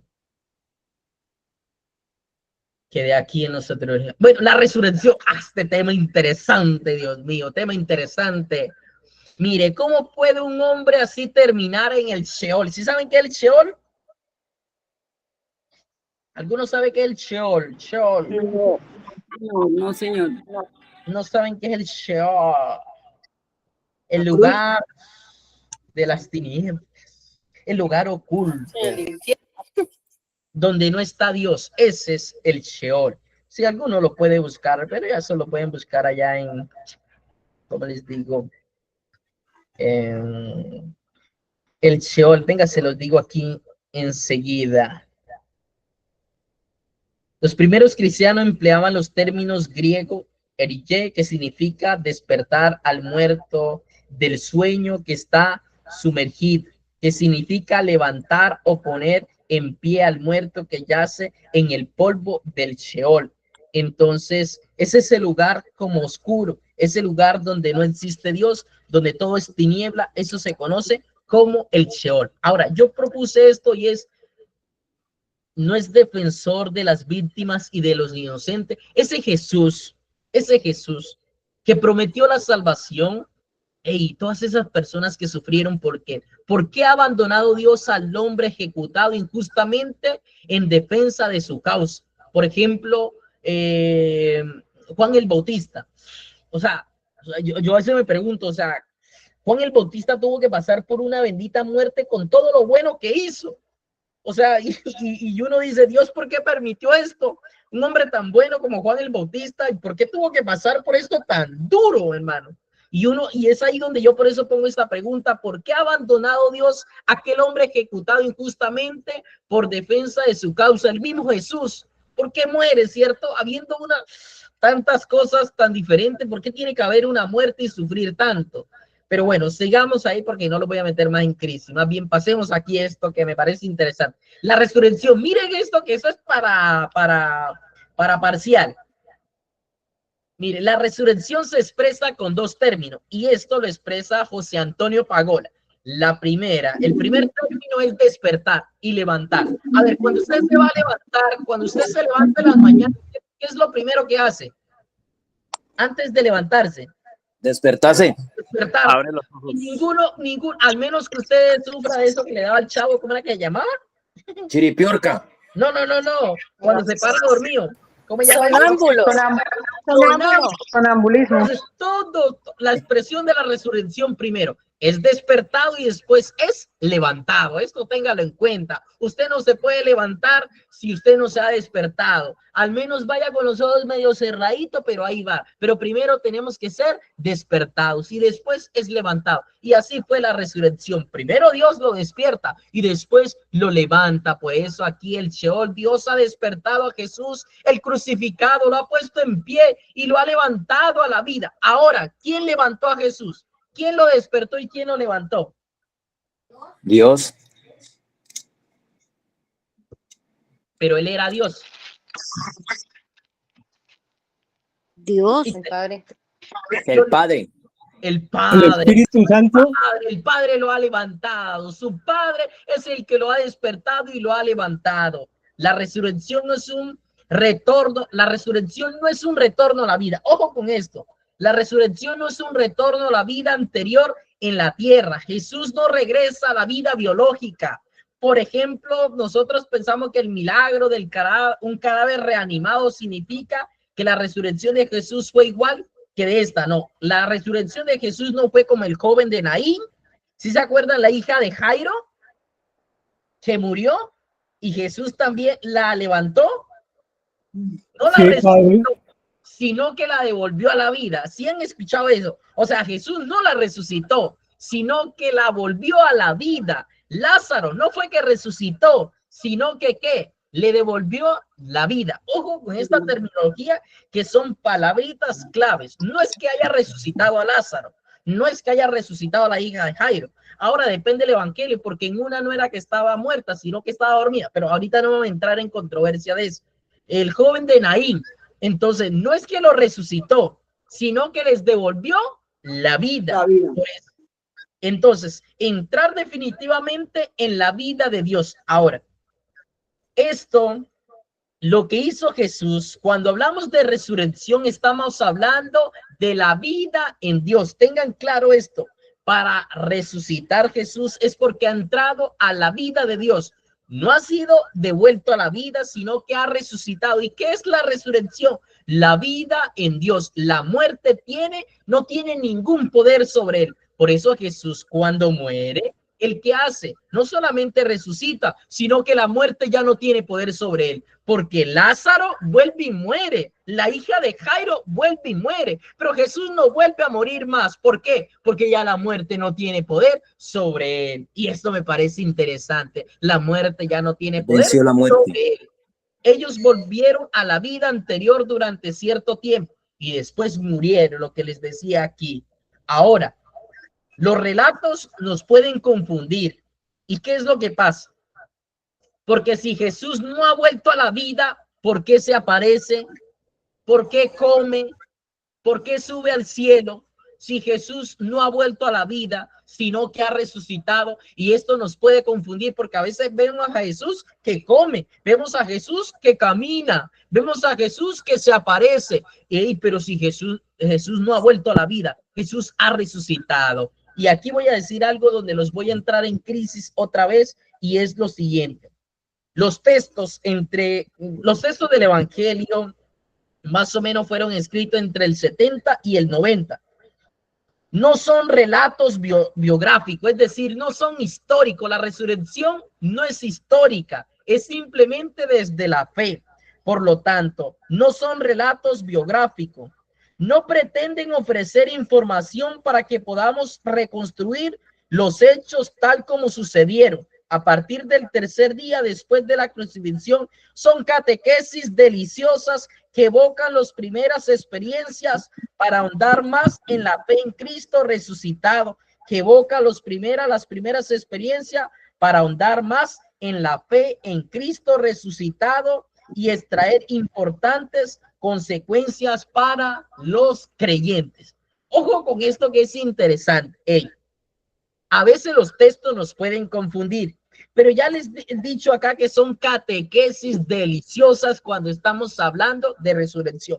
Y esto no lo digo yo, esto lo dice este personaje que es un grande, que se llama José Antonio Pagola. Entonces los relatos nos pueden confundir cuando dice que Jesús se ha aparecido, que ha comido. Y entonces lo que quieren dar es un punto de fe. Y aquí con esta frase, Jesús es el mismo, pero no es el de antes. Ah, maravillosa esa frase para que la pongan por ahí en sus estados de WhatsApp, de Facebook, para que pongan esta frase. Jesús es el mismo, pero no es el de antes. Una frase maravillosa para que ustedes la pongan por ahí en sus apuntes. Jesús es el mismo, pero no es el de antes.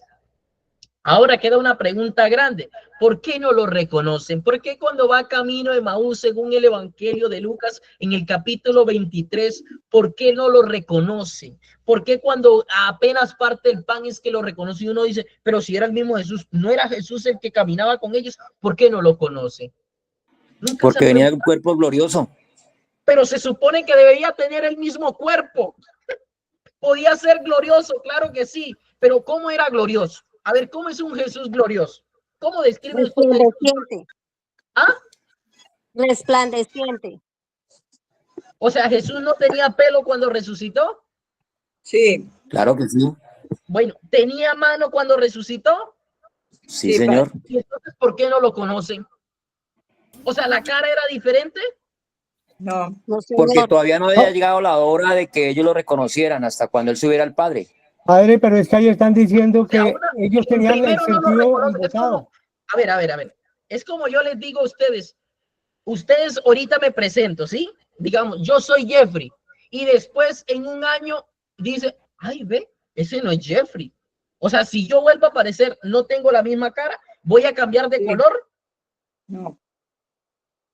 Entonces, ¿por qué no lo reconocen? Entonces, no se queden en espiritualidad. Ojo, la espiritualidad es buena, pero aquí no estamos en espiritualidad, aquí estamos en una formación teológica.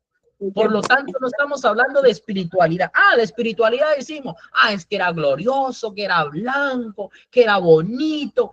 Pero un Jesús resucitado no tenía el mismo cuerpo, no lo reconocieron ellos y uno dice, pero si era Jesús, seguramente su pelo también era igual, seguramente sus manos eran igual, seguramente su cara era igual, o cómo era la cara de Jesús resucitado, cómo era la cara de Jesús resucitado. O ellos no estaban preparados para el reconocimiento de Jesús hasta no subir al Padre. A ver, entonces ¿el problema era de Jesús o de los discípulos? De los discípulos. Dios te dan sus ojos. Ahora, tú como discípulo no eres capaz de conocer. Si yo te pongo una imagen de Jesús, ¿ustedes no son capaces de reconocerlo? Sí. Y entonces...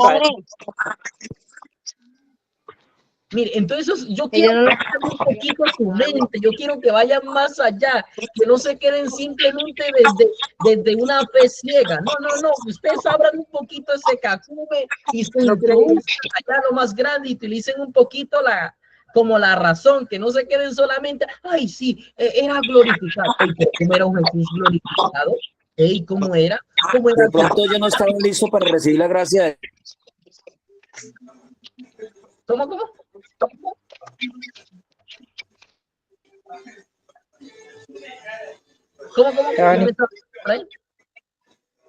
No estaban listos para recibir esa gracia porque ellos también lo veían como un fantasma.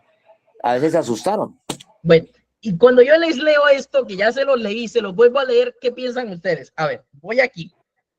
Entre los años 70 y 90 que se escriben los evangelios, dice, no son relatos biográficos, no pretenden ofrecer información para que podamos reconstruir los hechos tal como sucedieron a partir del tercer día después de la crucifixión. Son catequesis deliciosas que evocan las primeras experiencias para ahondar más en la fe en Cristo resucitado. Cuando yo les leo esto, ¿qué piensan entonces?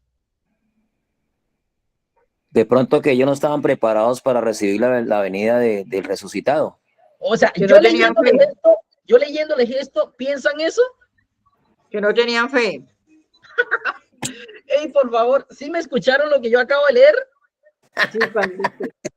O sea, escuchen lo que voy a leer. Ellos no estaban catequizados, padre, ellos no estaban catequizados, ellos vivían su...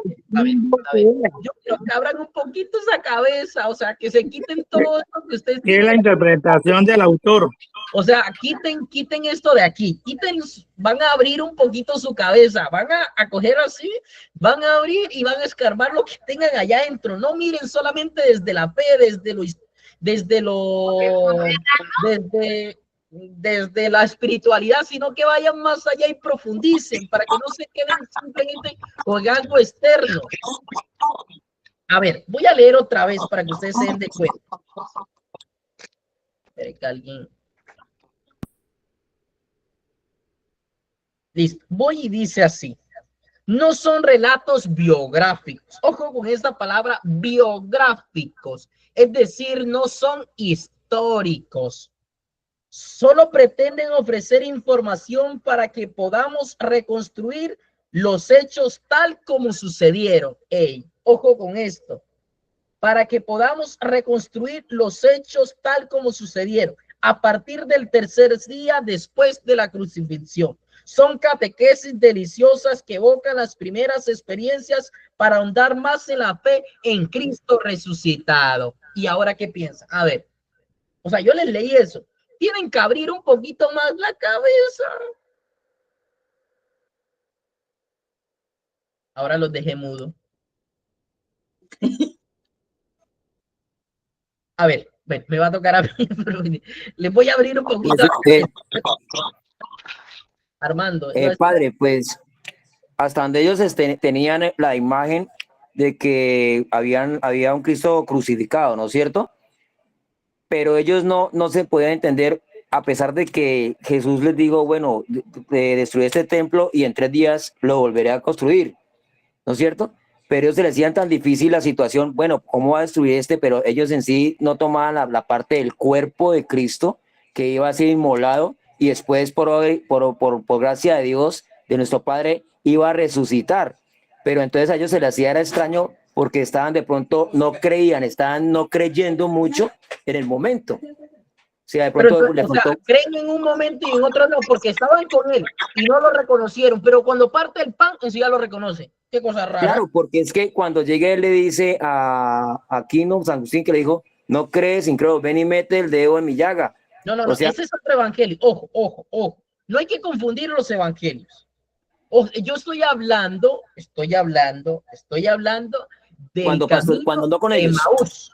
Ojo, del camino. Cuando me estás hablando del que ven y introduce los dedos, estamos hablando del evangelio de Juan. Ojo, sí. Es totalmente diferente.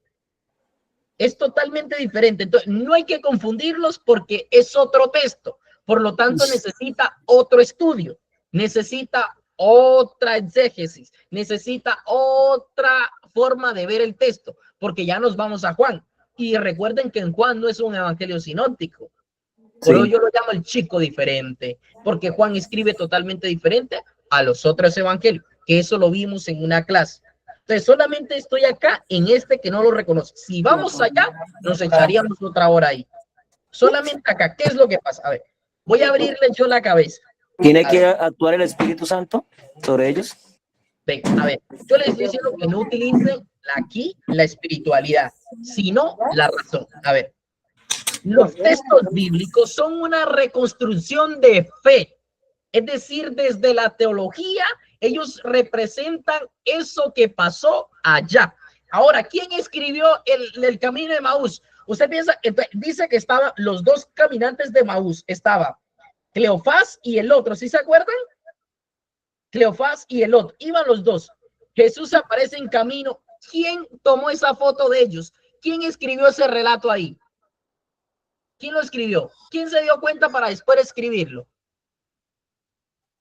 Lucas, padre. Lucas no estaba. Si recuerdan, Lucas no estaba. Por eso les dije, ¿quiénes son los caminantes de Maús? ¿Cómo se llama? Dos. Por eso, está Cleofás y está otro, ¿sí? Y está Jesús de Nazaret. Hay tres. Si ahí no está Lucas, Lucas no pudo ver ese episodio. Por lo tanto, ¿quién escribe eso? Si eso no lo vimos nosotros. Eso no lo vio porque Cleofás no escribió.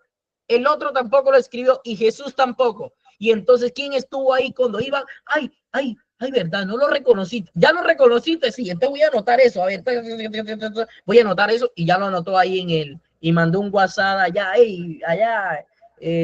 anota esto que ahorita lo vamos a agregar a la Biblia. ¿Sí? Por eso es que yo quiero que usted abran un poquito esa cabeza y no se queden solamente... El Espíritu de Dios. El Espíritu no escribe. El Espíritu no escribe. No, sí, o sea, lo dio a los profetas, a un profeta. Lo inspiró al hombre para que lo inspirara. Existieron 8 siglos, 10 siglos antes de Cristo. Ojo.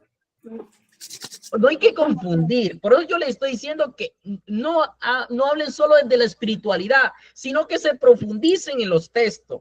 Porque los textos son una reconstrucción. Nadie estuvo ahí, iba escribiendo, a ver, cuando la resurrección, voy a resucitar, anota, bueno. No, es una reconstrucción de fe, desde acá afuera, después de muchos años, hacen una reconstrucción de lo que pasó allá. Y entonces son textos, por eso les decía, no son biográficos, son teológicos, es una lectura desde la fe, pero que haya pasado así, no. Porque son parábolas y las parábolas es una forma de representar una verdad. No es que haya pasado así, sino es una forma de representar una verdad. Y cuando hacen un dramatizado, pasó así, no, sino que simplemente dramatizamos cómo sucedió eso. Hacemos un drama, pero pasó así. O miren las canciones, cuando usted ve que van, que los enamorados, y usted ve que es una actuación. Y entonces están haciendo de lo que pudo haber pasado ahí. Así son los textos, así son los textos. Entonces yo por eso los invito a ustedes, agentes de pastoral, que abran un poquito la mente, que no solamente se queden desde la espiritualidad, sino que abran un poquito su mente y puedan ir reflexionando desde la historia, desde la teología, desde la Biblia, para que no nos quedemos con un discurso plano, donde pensamos que todo es así, donde le llevamos a las personas y, ay, sí, amén, amén. No. Ustedes son cristianos, ustedes están en una formación, por lo tanto, ustedes deben de abrir un poquito la cabeza. Una señora por allá que ya tiene 90 años, ella se salva con el rosario. Pero ustedes y yo no nos salvamos con el rosario nomás, nosotros tenemos que ir más allá. La señora, la de 90 años, ella se salva con el rosario, pero ustedes y yo ya no nos salvamos con el rosario, porque ya nosotros tenemos otras posibilidades, porque ya nosotros conocemos otras, y entonces tenemos la posibilidad de una formación de esta que muchos no pueden, y entonces nos exige más. Y entonces por eso es que si usted no está, lo que me decía ahorita, ¿cómo reparo eso? Hermano, que hay que aprender. ¿Cómo reparo que las personas hagan eso? Cuando nosotros estamos bien formados y somos capaces de tumbarle esa historia a esa gente que no cree, a esa gente que piensa que Dios no existe, a esos chinos que a veces dicen que para qué ir a misa. Claro, si no tiene ningún fundamento, ¿cómo lo vas a hacer ir a misa? Con oraciones pidiendo, ay Señor, le voy a pedir para que mi hijo va a misa. No te va a ir solamente con oraciones. Eso tienes que trabajarle, tienes que saber cómo llegarle. Y no simplemente desde una oración, sino, hermano, con un fundamento claro. Porque un chico te dice eso, ay, se escribió la Biblia, ¿y quién escribió eso? ¿Usted qué le va a decir? Al Espíritu Santo. Y él le va a decir, pero el Espíritu Santo no escribió nada, ni siquiera lo podemos ver, porque usted cómo sabe que es el Espíritu Santo. Usted no dice, ay, mire, allá va el Espíritu Santo, y se vistió de azul. Ay, ayer estaba de azul el Espíritu Santo y estaba amarillo. No, porque no lo vemos. Eso lo hablamos desde la espiritualidad, pero no. Nadie ha visto el Espíritu Santo, ninguno puede decir, ay, padre, es que yo me soñé anoche con Dios y es una revelación. Una cosa es un sueño, otra cosa es una revelación. Son totalmente cosas diferentes. Y cuando sueñas cosas cochinas, ¿eso también es una revelación? No, porque uno sueña cosas raras, uno sueña cosas cochinas. Yo a veces me sueño matando a gente. ¿Y eso es una revelación? No creo. Simplemente que los sueños son recuerdos del pasado. ¿Ve? Pero eso no tiene que ver, ay, Dios anoche me reveló que yo estaba peleando con la señora de no sé qué, la vecina, que me dejó la basura allá afuera y los perros vinieron. Eso es un sueño, pero no es revelación. Nosotros confundimos una cosa con otro y le ponemos nombre a lo que no es. ¿Quién dijo que eso era revelación? ¿Cómo sabe que es una revelación? ¿Ve? Ay, yo vi la Virgen y la Virgen anoche me habló, padre, y me dijo que usted iba a ser un santo. Mentiras, yo no le creo, porque es que la fe no es eso. Ah, porque soñaste piensa que es una revelación, y cuando sueña cosas malas, ¿eso no es revelación? Entonces unas cosas sí y otras no.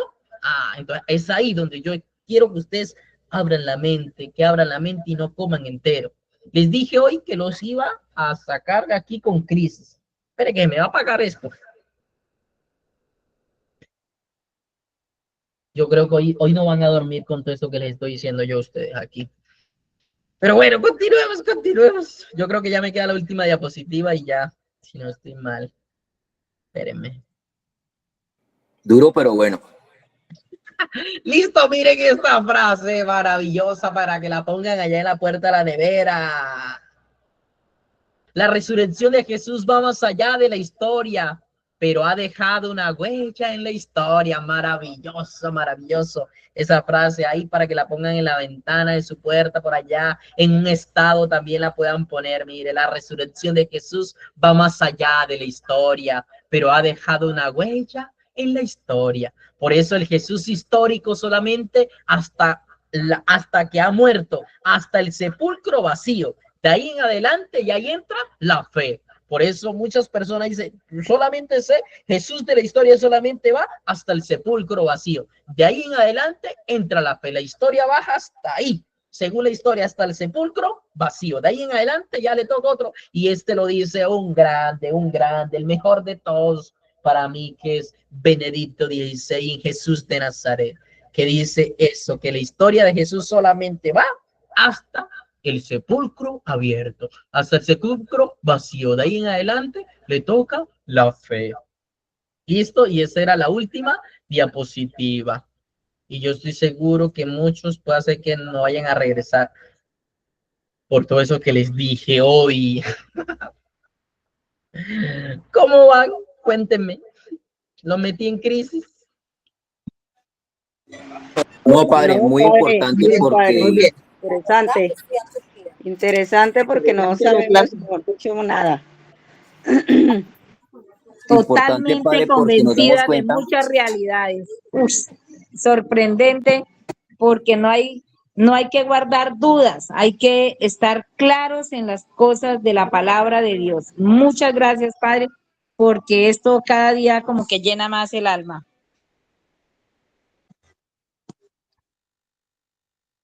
¿Alguna pregunta? Alguno también me puede confrontar, eso no hay problema, pero que me vaya a confrontar tenga argumentos.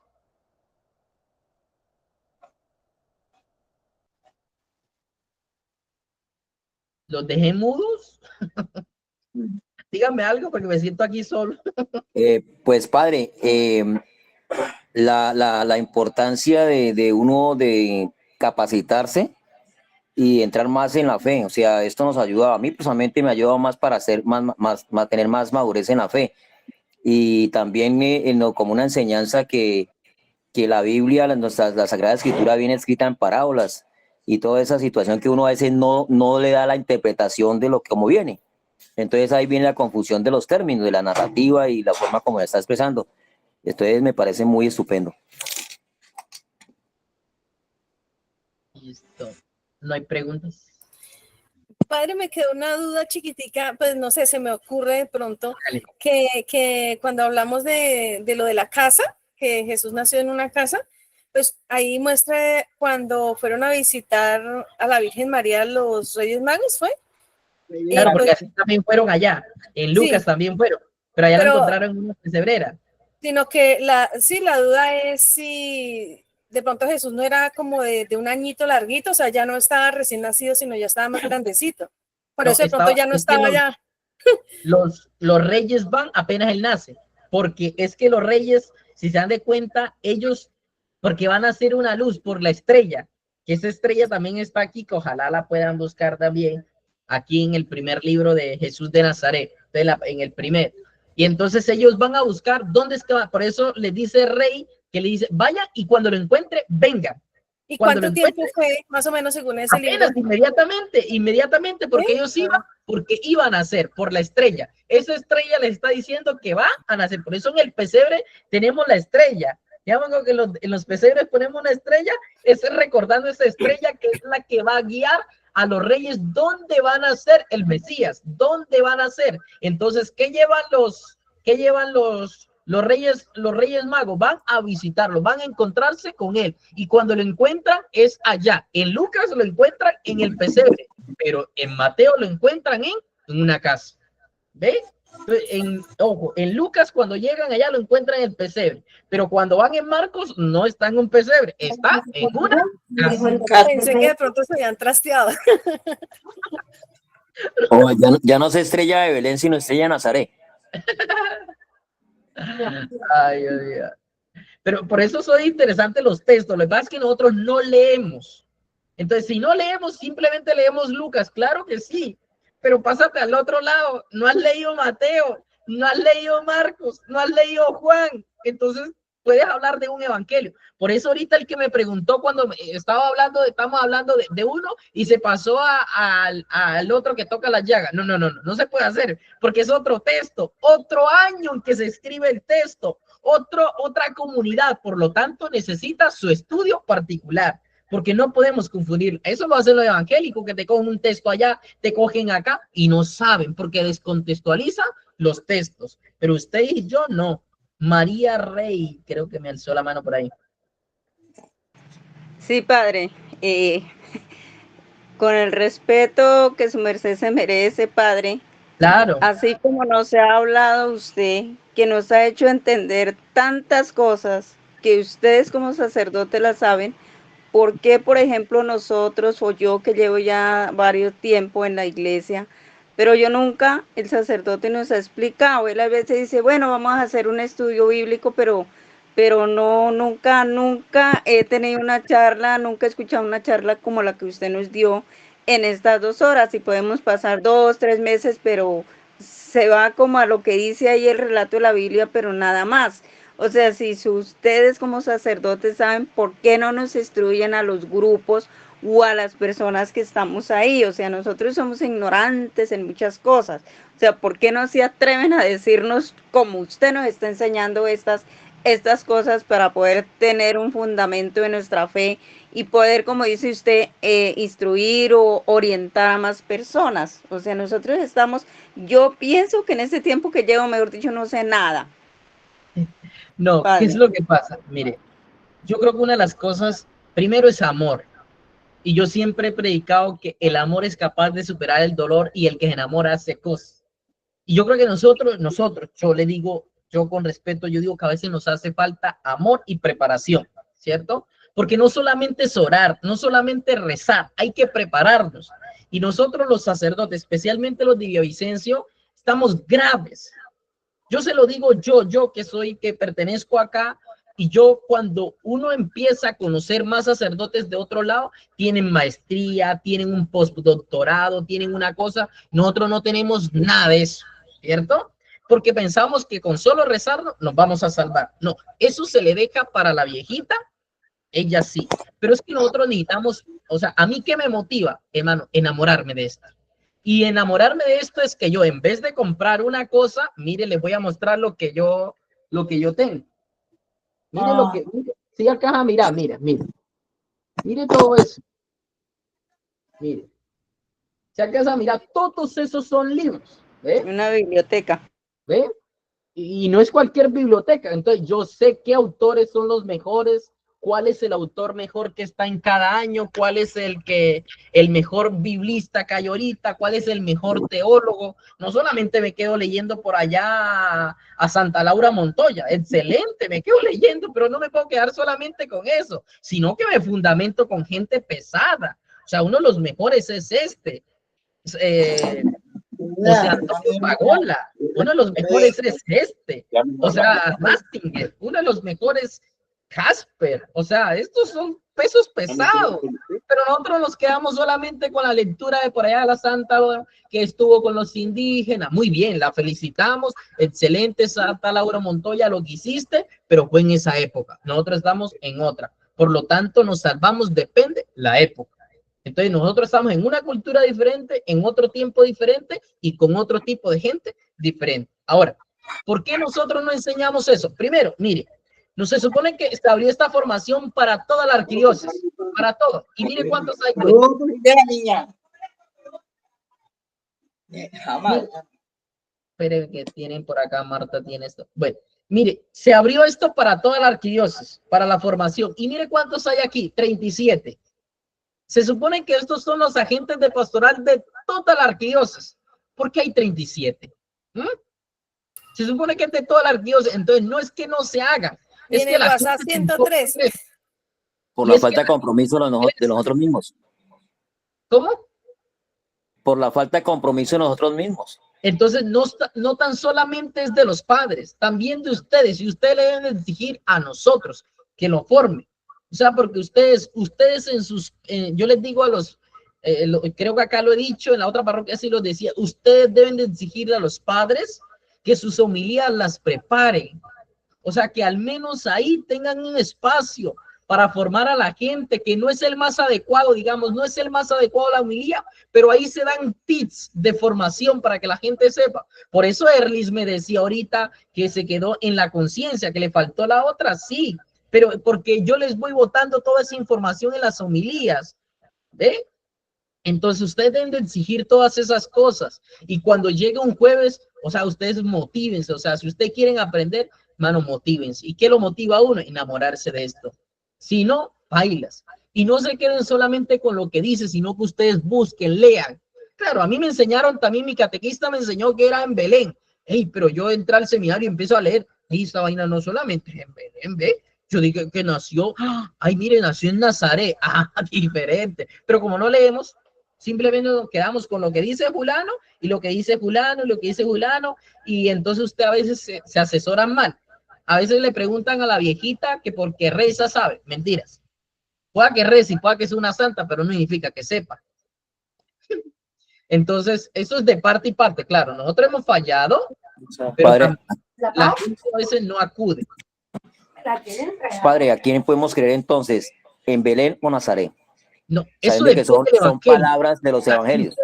No es creerle a uno, creerle al otro. No es así.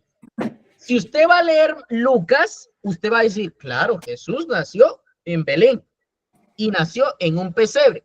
Pero si te vas a Mateo, cuando estés leyendo Mateo, entonces tú no vas a decir que nació en un pesebre, tú vas a decir que nació en una casa. Entonces depende de dónde te vas a ubicar y de dónde lo vas a hablar. Si tú vas a hablar del pesebre, te aconsejo Lucas.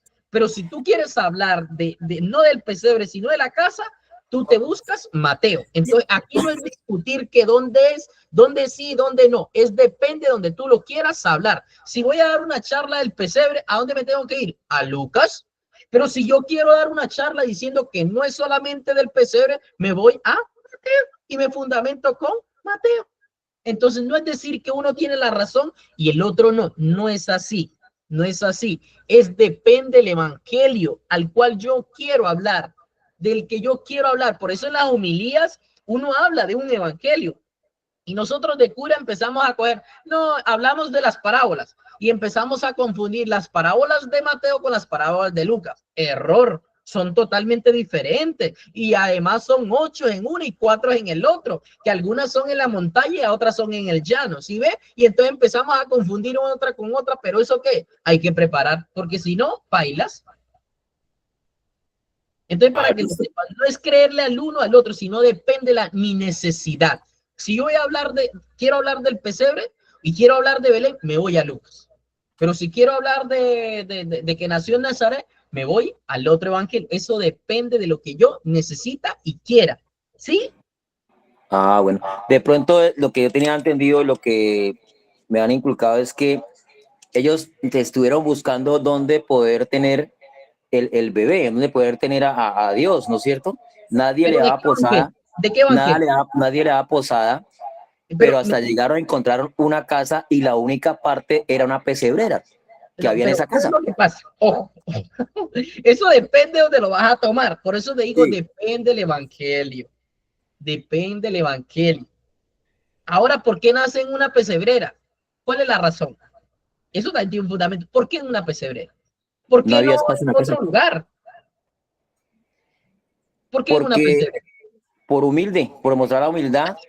Humildad O sea, también no, hay en un potrero. no, porque detrás de eso había, me parece que era la persecución de los niños.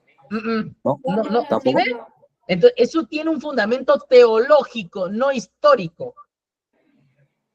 Entonces, es que humildad no solamente está en una pesebrera, todo lo contrario, en una pesebrera que hay animales, entonces no hay pobreza, el que es pobre no tiene pesebrera. O mire los pobres que viven por allá que ¿tienen pesebrera? No. Entonces no es de humildad, porque hay gente tan pobre que no tiene pesebrera. Y entonces si fueran una pesebrera, ahí debían de tener algo de plata porque tienen animales, y el que tiene animales porque tiene cómo alimentarlos y cómo darles de comer. Entonces tenían plata. ¿Sí ven? Entonces eso depende, o sea, si no conocemos, no sabemos. A ver, le explico esto. ¿Qué es lo que pasa? Según el Evangelio de Lucas, ojo, voy con Lucas. ¿Por qué nace en una pesebrera? Jesús nace, más o menos, si no estoy mal, pero es que no quiero quitarle la fe porque y comienzan por allá. Jesús no piensa que nació un 24 de diciembre, no, solo toma la iglesia. Jesús nació más o menos entre un marzo, un abril más o menos. En ese tiempo era frío. Entonces, ¿qué es lo que pasa? Las casas, las pesebreras las tenían abajo. Estaba la casa y la pesebrera abajo. ¿Qué pasa? Si usted se va donde hay animales, el clima es caliente. Éntrate donde hay vacas, éntrate donde hay caballos, para que vea que el clima dentro de ellos es cálido. Usted tiene frío, métase donde hay vacas, para que vea que el clima es caliente, porque el calor del animal es grande. Entonces, ¿por qué entran a una pesebrera? Porque nacen un tiempo frío, y entonces si tienen al niño Jesús acá afuera, el frío lo puede matar. Pero si llegan abajo donde tienen la pesebrera, acá el niño, ¿qué pasa? Va a estar cálido, va a estar protegido, por lo tanto va a estar calientico y no se va a morir. Por eso nace en una pesebrera. Y entonces no es por humildad, es por el tiempo en que nace. Entonces la gente piensa que es por humildad y en un potrero. ¿Por qué no nació donde hay una cochera? Que eso también es humildad. O hay gente que no tiene animales y no tiene nada. ¿Por qué no nació por allá tirado en cualquier lado, en un río, por allá botado? No, eso tiene un sentido teológico y un sentido histórico porque era la época. ¿Sí? Pero bueno, ya casi voy para 2 horas, qué pena. Sí, por eso podemos decir que un pesebre, la pesebre no es bonito, no es muy bonito, es feo, es un lugar feo. ¿Cómo? O sea, muchas veces que si nos han hecho la pregunta por ahí es que si el pesebre es bonito o feo. Pues yo creo que para mí una pesebre hay mucha suciedad, mucha vaina. Lo que pasa es que uno ya lo simboliza en la casa ya como una forma más como tratando de atraerlo a la actualidad. Nosotros lo hacemos más desde la espiritualidad. Sí. ¿Ve? Y cuando usted busca Isaías, y se me olvida ahorita el texto, Isaías 3:2, y me olvida el otro, solamente habían 2 en un pesebre, era el asno y el burro, el asno y el buey, no más, ¿ve? Y eso debía tener el pesebre, pero nosotros le metemos una cosa, ¿está mal? No, sino que simplemente le metemos animales. Yo vi en un pesebre que tenían un tigre con las ovejas, se las va a comer. Entonces simplemente lo ponemos ahí ya, ¿no? Entonces yo lo que quiero es que abran un poquito su mente y no se queden solamente con lo que han escuchado, sino que ustedes averigüen, que ustedes se formen, que ustedes vayan más allá. ¿Listo? Pero ya no hablo más. ¿O alguno tiene la última pregunta? Listo, padre, listo, muy amable. María. ¿Julio me iba a hablar o María? Don Carlos hace un rato me alzó la mano, no sé si iba a preguntar algo hace ratito. Pues no, son muchas cosas, pero pues ya por el tiempo. No, pero diga, sí me queda la última, láncela. Sí me queda un comentario, y es que pues yo es lo que llevo escuchando a usted, padre, y a otros sacerdotes, y recalcan mucho, y lo está diciendo usted de otra forma, y es que nosotros siempre tenemos que tener en cuenta que los textos bíblicos tienen una intencionalidad. Y el truco de nosotros estudiarlos y leerlos y escuchar y ver a quién leemos y a quién escuchamos es buscar esa intencionalidad. Y esa intencionalidad está enmarcada por el contexto. Por eso la frase esa que dicen por ahí, que un texto sin contexto es un pretexto. Usted tiene que trasladarse al momento y también buscar esa intencionalidad del autor para saber qué nos está diciendo, qué nos quiere decir. Por ejemplo, el pesebre. ¿Cuál es el mensaje de nacer en el pesebre? ¿Cuál es el mensaje histórico? ¿Cuál es el mensaje teológico? Incluso hay un mensaje espiritual. Entonces, es como tratar, es duro esto porque digamos que nosotros los que estamos acá en este chat, en este grupo, no sé, me imagino, perdón, y uno no debe asumir, pero no nos hemos adentrado en esa pasión literaria y en esa pasión de aprender. Y para una persona como nosotros del común, pues es fuerte, como es él, no es tan sencillo digerir eso cuando la tradición oral de la iglesia es la que nos ha enmarcado nuestro conocimiento. Y sí, es un jalón de orejas para, oiga, vaya, lea, vaya, si de verdad le gusta, póngase a hacerlo.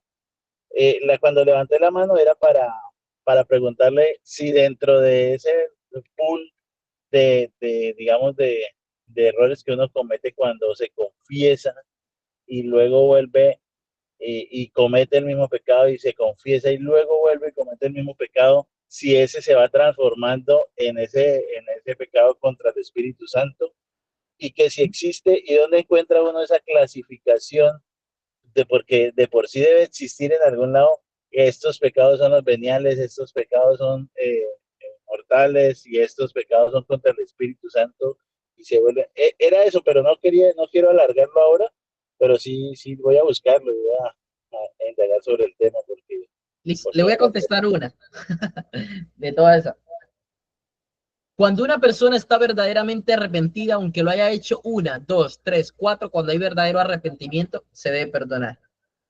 Una cosa es cuando no hay arrepentimiento, y eso lo debe dictaminar el ministro, es decir, nosotros como sacerdote, ¿cierto? Uno ahí sabe si verdaderamente está arrepentido con 1 o 2 preguntas que le haga a la persona, y ya uno sabe, pero eso le toca al ministro, ya no le corresponde a usted. Si usted está verdaderamente arrepentido, 1, 2, 3, 4, te la tiene que perdonar porque estás arrepentido. Y cuando estás arrepentido porque quieres cambiar, aunque la hayas hecho.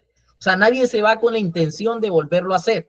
Todos nos vamos convencidos de que eso está mal y no lo voy a hacer. En el campo de práctica es diferente. Cuando ya hay una circunstancia, cuando ya hay otra, cuando ya se presentan cosas que usted no tenía planeadas y ¡pam!, caes otra vez. Pero yo creo que todas las personas que confiesan al menos van con la intención, yo digo que el 90, el 80% van con la intención de no embarrar. Pero otra cosa es el campo, cuando ya nos vamos a la práctica. ¿Listo? Entonces le respondí una, después le respondo a la otra. ¿Listo? Muchas gracias. Muy amable, bendiciones. Perdónenme si les digo cosas, pero nosotros los cristianos tenemos que aterrizarnos un poquito y no, de verdad, muchas gracias. Ánimo, adelante, si se puede.